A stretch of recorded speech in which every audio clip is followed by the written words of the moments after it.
Welcome to Miss Martin Muses. Welcome to Miss Martin Muses, where we muse upon what makes me laugh, makes me cry, makes me happy, makes me sad, or just really ticks me off. Well, today is kind of a bit of a sad day. Um, it is the passing of Michael Gambon, who was a magnificent actor and our Dumbledore after the sad passing of Richard Harris, who was an amazing Dumbledore. And Michael Gambon very bravely stepped in because it was so perfectly done. And, Harris was such a legend, but he was able to do so. I knew Michael Gambon from so many other different shows, a lot of them the types that you will see on PBS. But oh my goodness, an amazing, amazing actor. Sadly, from what we hear, he had pneumonia, and being a man of age, he was 82. That can be really bad, and he wasn't able to fight it off and passed away this morning, leaving behind an incredible legacy. So, raise your metaphorical and real wand to the memory of Michael Gambon. Hello, everyone coming in and everyone that will be watching on the replay. Welcome to Miss Martin Muses. If this is your first time here, please give me a like, share, and subscribe. I would definitely appreciate it. We have command. There's an umlaut there, so I hope I am pronouncing it correctly.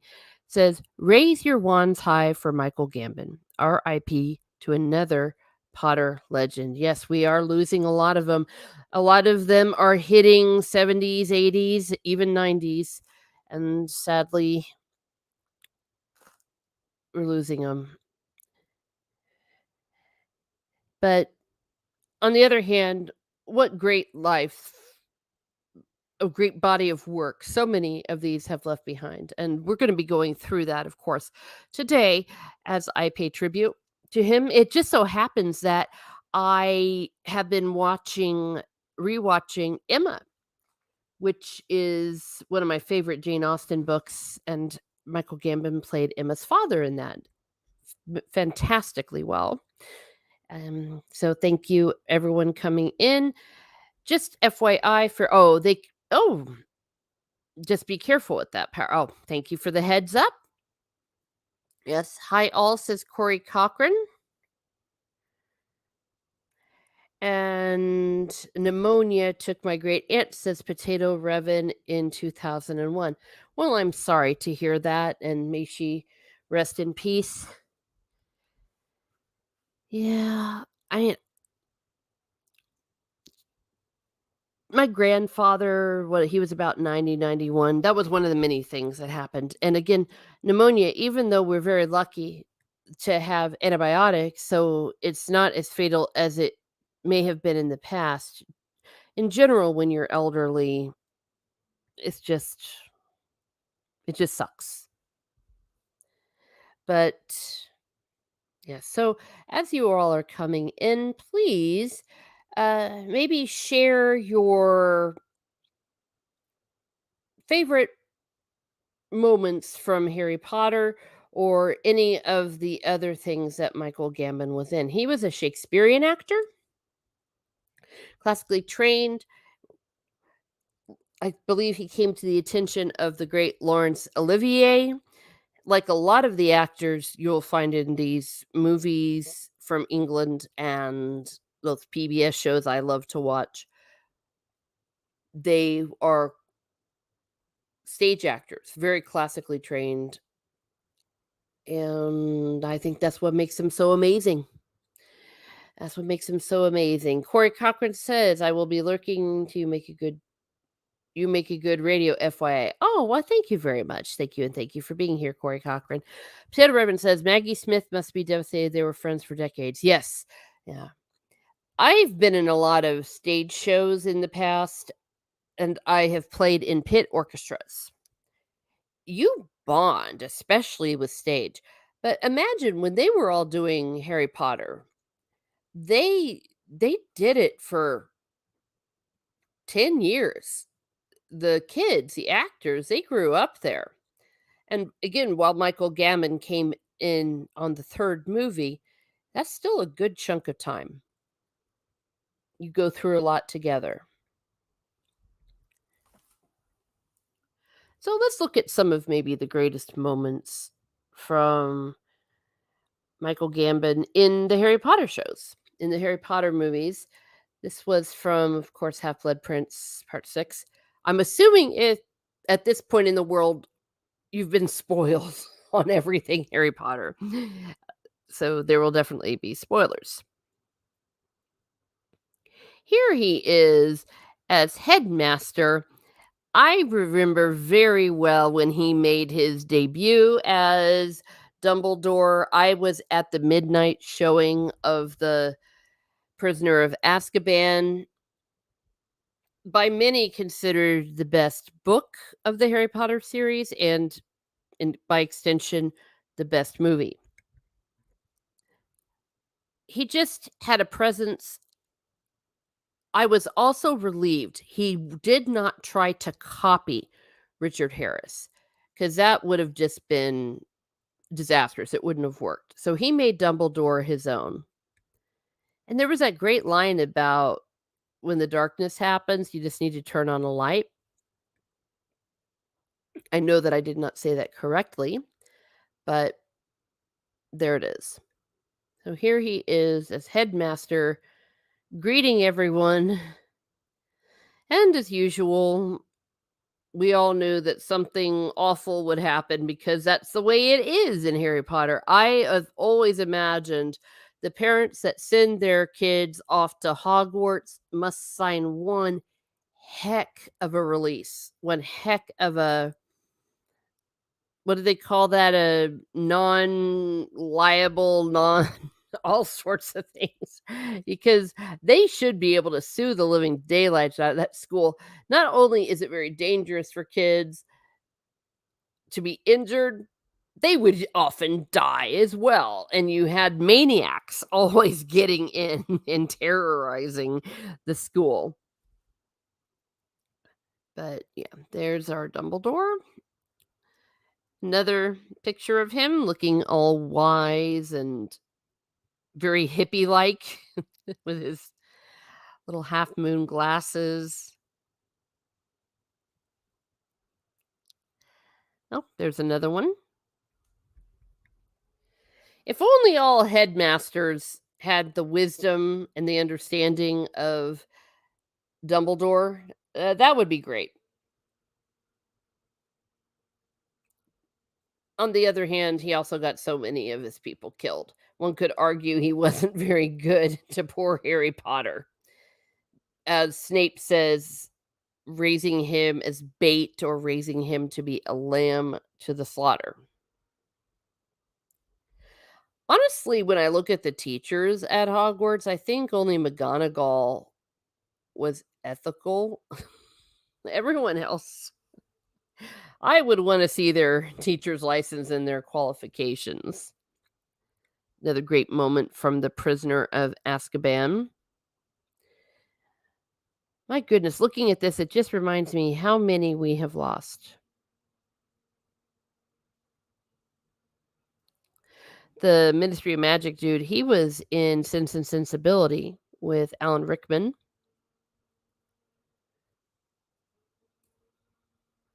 This was a very funny part where Ron is sitting there being all in pain, and Dumbledore seems to be oblivious to the fact that he's, hurting his broken leg. It's great memories. Look at that. Look at the wisdom. I also like the way that you could really see through his acting how much he doubted himself, and rightly so, because of everything that I've been saying about Dumbledore. Well, hello there. Hello. Taylor Swift greater than Disney's Star Wars. Well, that's not too hard to do. Thank you for being here. Always appreciate everyone coming in. Oh my goodness gracious.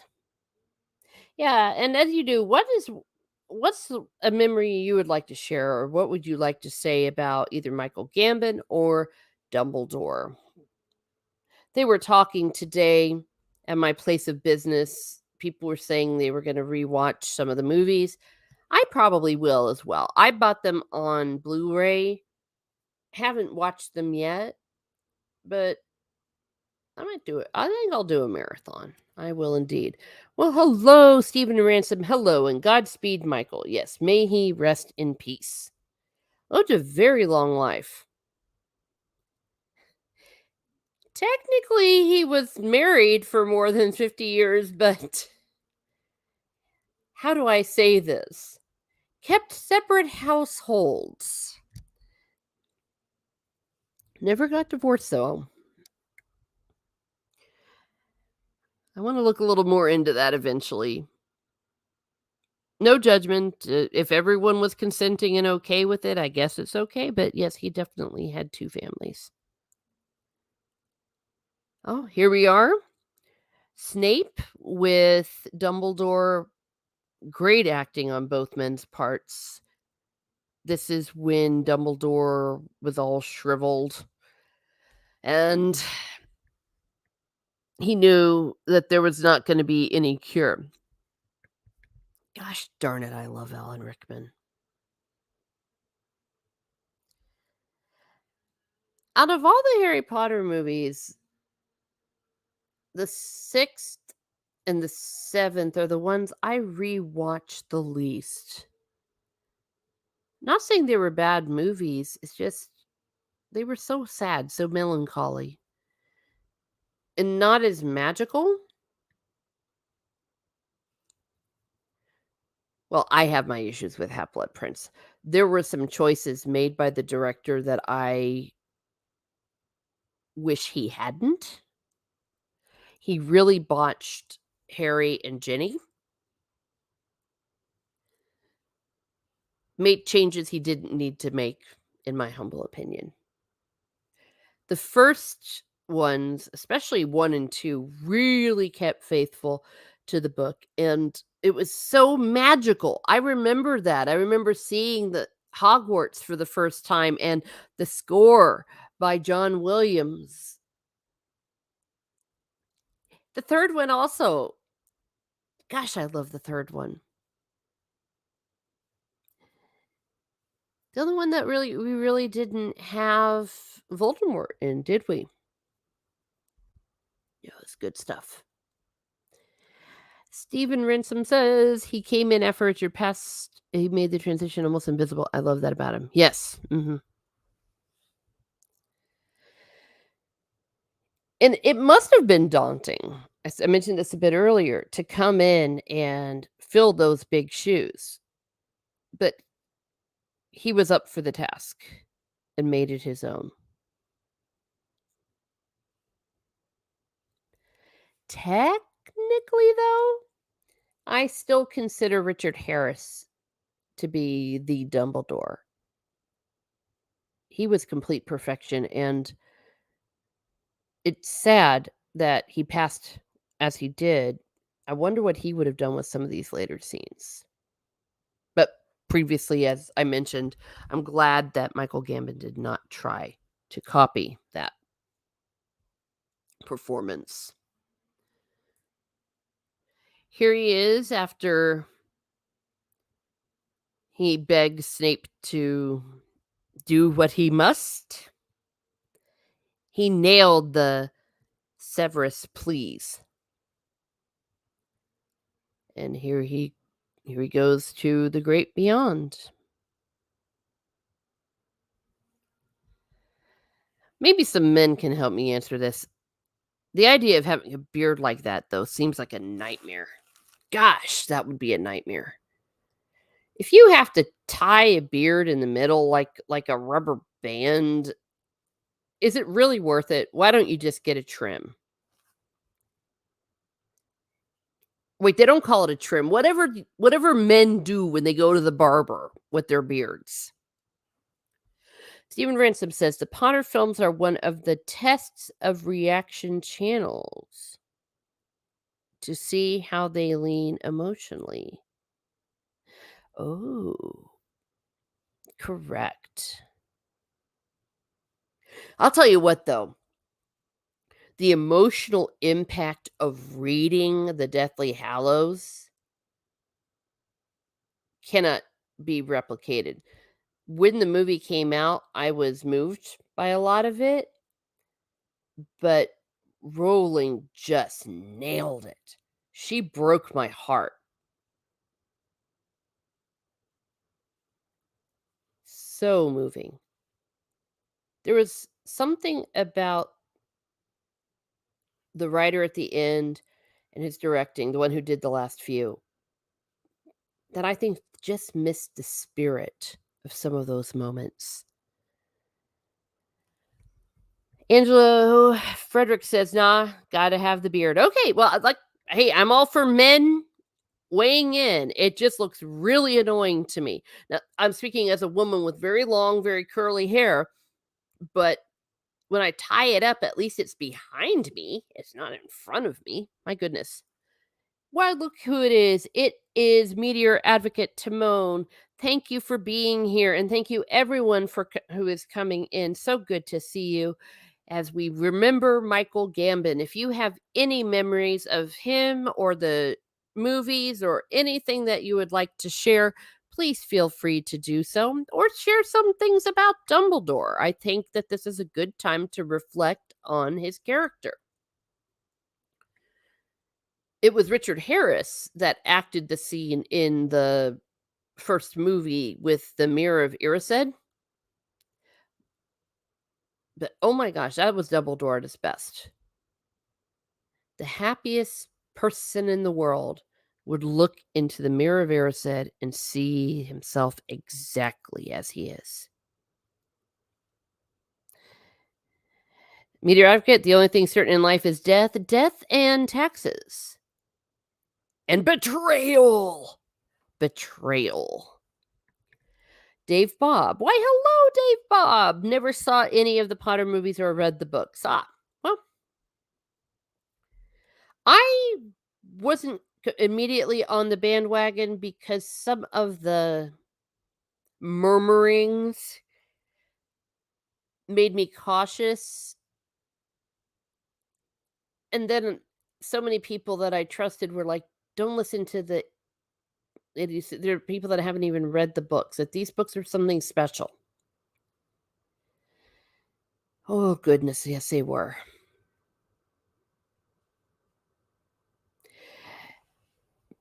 Beard envy is real. I will trust you on that. Yeah. Todd movie's not my favorites, yes. Just like anything, nothing can truly compare to the books. What Rowling did so bravely was she turned everything on its head. Harry Potter, in many situations, was not always likable. He did bad things, and he had to reap the consequences. Same with Dumbledore. You talk about some very mature adult characters like Dumbledore, Snape, McGonagall, and all of the teachers. I really relate to the teachers, and I think it's kind of funny because Rowling would sometimes, through the eyes of Harry Potter, the other characters, lift a little veil of what was going on with the teachers, but as students and teenagers, they don't think of them as humans. But later, as they mature, they start to realize that there's a lot of depth to these teachers and what is truly going on. A beard like hair, says Stephen Ransom, represents the hygiene and tradition of a person's character. How together are they? Oh, well, thank you.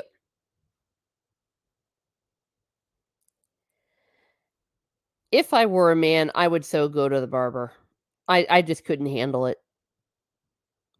In a perfect world, if I were super rich, I'd have my own, like my own valet to take care of all of that. I'd love to have a lady's maid, frankly. Not just to dress me, but to choose my clothes. I don't like doing that. Do my hair. So here goes Dumbledore. What else do we have? Ah, I'm going to go back here just a second. Of course, if there's anything else anyone wants to say about the character of Dumbledore and Michael Gambon, speak now or forever destroy your happiness, but did very well. However, he did far more than Harry Potter. He did far more than step into this role, and that's what we're going to look at in a moment. Stephen Ransom says, as an armchair magic enthusiast, Rowling changed the subject forever. For better or for worse, young people are thinking about magic. Interesting. Huh.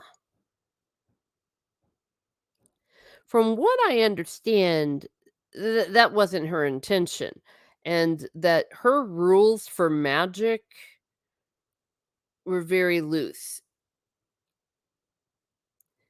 A lot of the so-called incantations were just action verbs in Latin and bad Latin. Maybe I haven't studied it enough, but from what I understand, the magic system in Harry Potter was incredibly simplistic. Not all men can grow a full beard, so if you can, you're lucky. Okay. Shot, hell, and dying? Is that what you're saying? Meteor Advocate Timon says, in my opinion, the plot of the movies are not developed well, and sometimes the merge of the worlds is not consistent. Also, too much deus ex machina. Not the actor's fault. He had charisma. Yeah, there was some deus ex machina in the second one particularly. When out of the blue, the phoenix just shows up and drops in. Yeah. These books are simple on some level. But this is what I find interesting. Even though she used things like deus ex machina, she still enthralled people. She enthralled me rather. Perhaps in the movies, it was more obvious. I'm trying to get myself into the mindset of someone who was first seeing it in the movies. It's like, really? Hmm.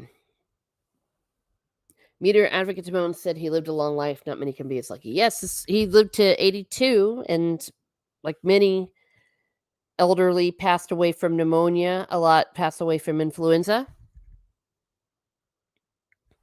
Oh, the line from Open Range, "Shot to hell and dang," the accent. Yeah, you know what? I'm really glad you said Open Range because that's the first one we're gonna look at in a moment. Yeah. Meteor Advocate Timon says Azkaban was a better movie. Yeah, yeah, I think Azkaban was the best one. The first 2 were great because it was so magical and you were immersed in there, but my goodness. And also, again, we get some glimpses into adults,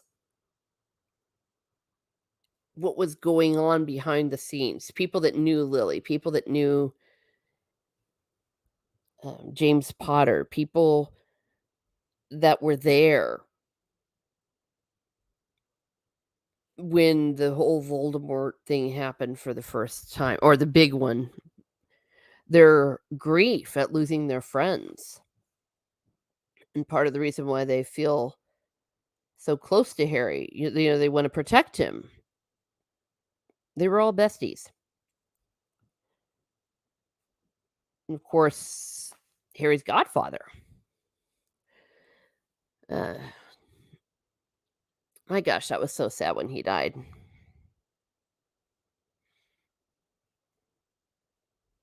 And one of the saddest moments from The Prisoner of Azkaban was when Harry was invited by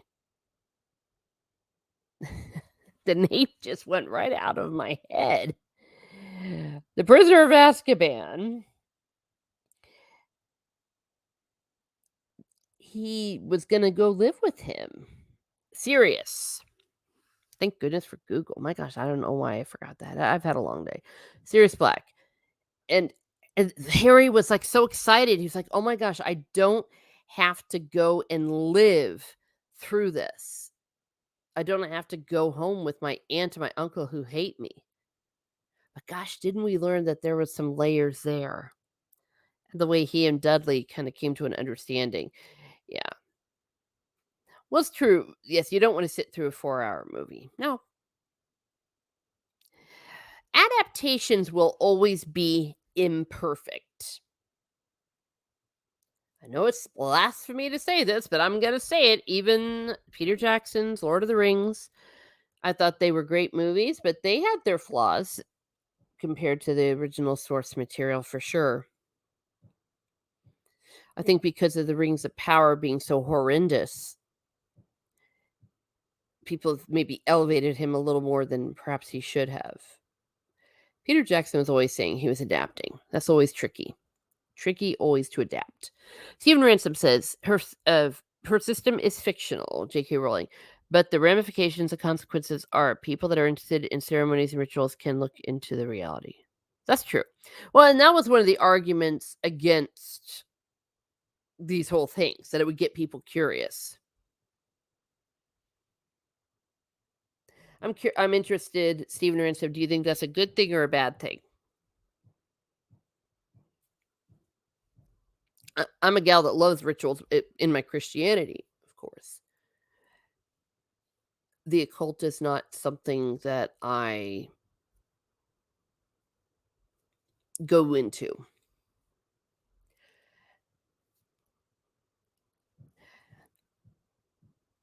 Mm, yeah. Oh, I Claudius. Yeah, that's good. Well, a lot of them, and Michael Gambon was in a lot of these kind of shows. Whew. So, since the open range was brought up, you talk about doing a different kind of role. This is open range, and he was the bad guy. He was really the bad guy. I'm saying "and" too many times. I'm working on it. As Dave Bob said with his accent. Yeah, it didn't work out too well. Didn't work out too well. But showed he's got quite a range. He goes from playing a wizard to this horrible villain, or rather, I believe Open Range was before Harry Potter. Here's him also. Look at that.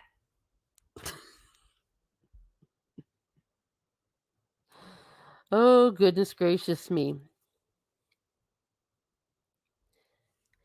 And a true actor worth their salt can do all these things. Why, hello, Chris Sant. Hello. Welcome here to Miss Martin Muses. Again, as always. Good to see you. Yeah. And hey everyone in the chat, we're all gonna have different opinions on these things. As for the adaptation, my attitude nowadays is if you're not gonna destroy it, I can be forgiving. I think that the new Harry Potter that they're gonna do is gonna be horrendous. I can just say it right now. If I'm wrong, I will say I am wrong, but they're going to make it longer and more detailed, but we also know what they're gonna do with it. Yeah, so here's Michael Gambon in Open Range, bad guy. Oh my goodness, it's George the 7th. No, it's George the 5th. Sorry, I was confusing it with Edward. Look at look at him doing something different. Look at that hair. George the Fifth in the King's Speech was this role. He had perhaps one of the most worthless royal sons on the planet, but now we have someone who's a rival. So, uh, is it really Edward the Eighth or is it Harry the Spare? Who's worse? I don't know. But yeah, he had a son, Edward. He was Edward the Eighth, but his name was David. He chose Edward the Eighth as his king name, who always had all sorts of mistresses, wouldn't settle down, and then fell head over heels in love with Wallace Simpson, who was married, and eventually abdicated the crown over her. He, of course, didn't live to see it because he died. You have to die for the next son to become king. But yes, he did a very good job. Look at that hair. Look at that 1930 thing. Yeah.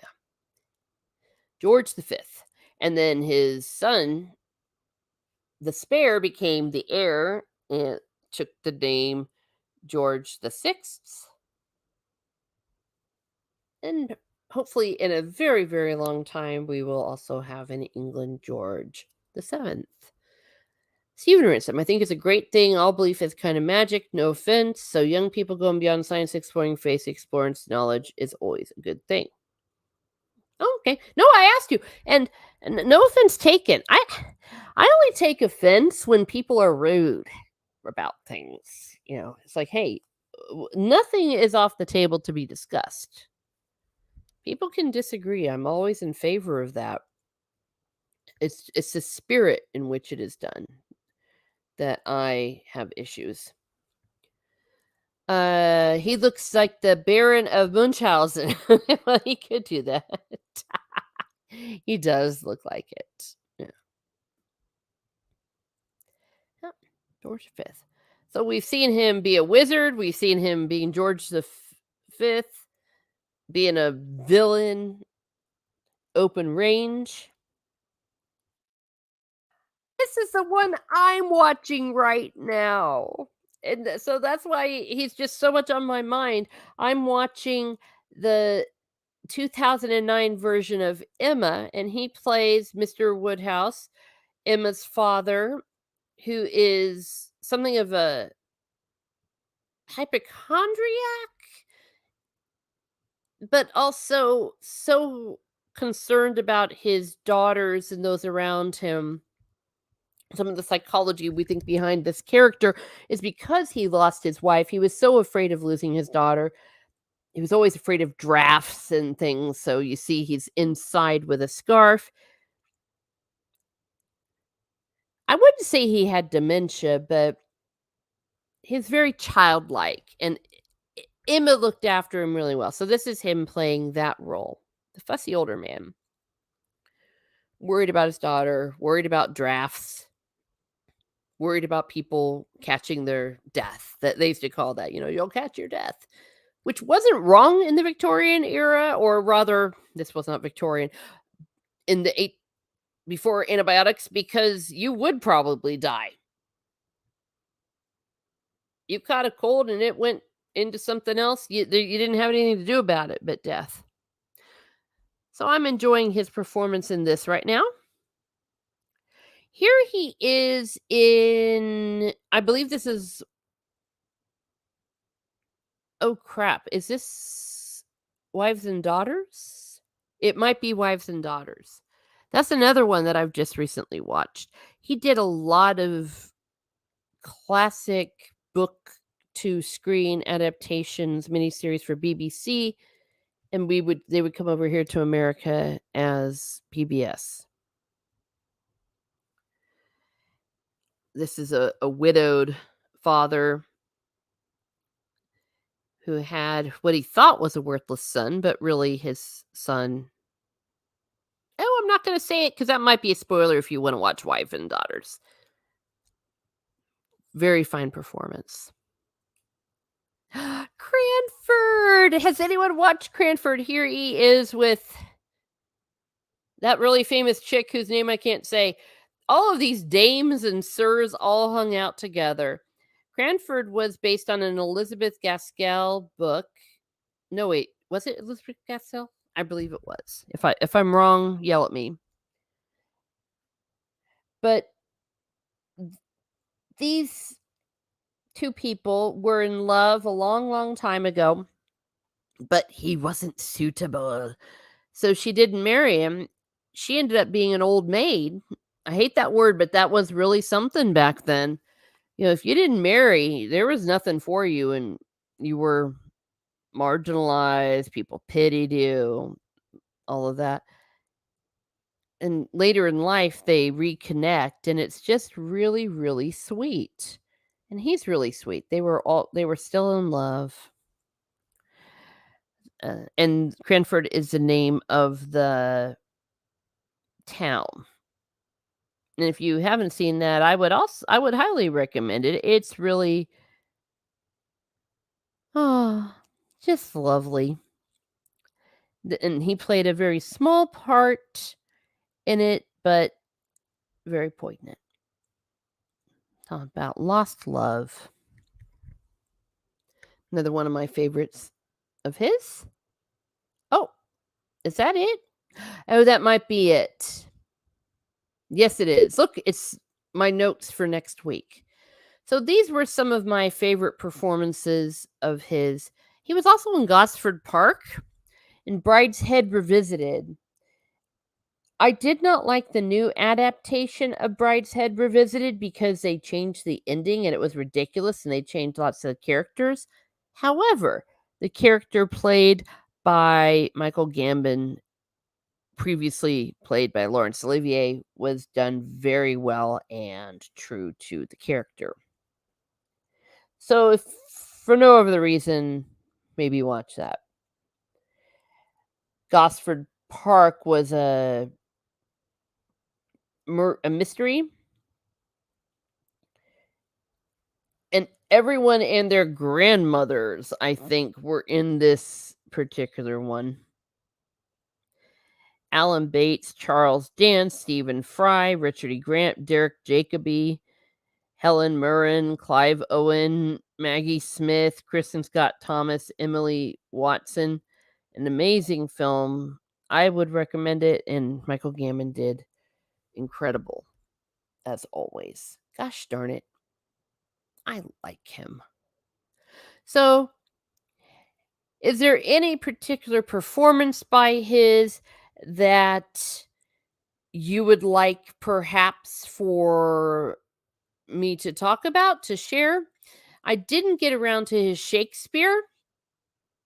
Of course, he did tons of Shakespeare. May he rest in peace. Just good times. Good acting. Good person from everything I could see. And maybe, I don't know, it'll be interesting to see what his legacy is. I was sad to wake up. When I saw that Dumbledore was trending, I thought, oh, something about Dumbledore. And sure enough, here he is. 82 years old. Michael Gambon, may you rest in peace. Well, I want to thank everyone that has come in to talk about this and maybe share some of your memories. Stay tuned to Miss Martin Muses. I've got some stuff coming up. I've got some reviews. I finally got my sweet roll. Let's make sweet rolls from Skyrim ready to go. Look for that this weekend. My live streams are tentatively scheduled, but might change due to things going on in the real world, in my real life. But one constant is pub crawl. You can find it usually on Tuesdays and Thursdays or some other time. So please be sure to hit that bell so that you can get all notifications, hopefully, for my live streams. The next guest on Pub Crawl is going to be the Geeky Crochet. We have yet to determine a topic, but she's a frequent guest here on Miss Martin Muses and probably will have a lot to say. Also, 19K Fox will be coming. If you don't know who he is, he does all this arcade stuff. We've got tons lined up. I'm booking through November. So thank you everyone for being here. Thank you, Angelo Frederick, Stephen Ransom. Thanks for sharing, chat, and Miss Muses. Thank you, Chrysanth, everyone that came in and out and will be watching on the replay. Meteor Aggregate Timon, Dave Bob, Taylor Swift greater than Disney Star Wars. And if Potato Reverend, Corey Cochran, if I missed anyone, it's not intentional. Sometimes it will jump on me. But have a great day, everyone. Have a great day. And be certain to raise your wands for the great Michael Gambon. And if I mispronounced it, mea culpa.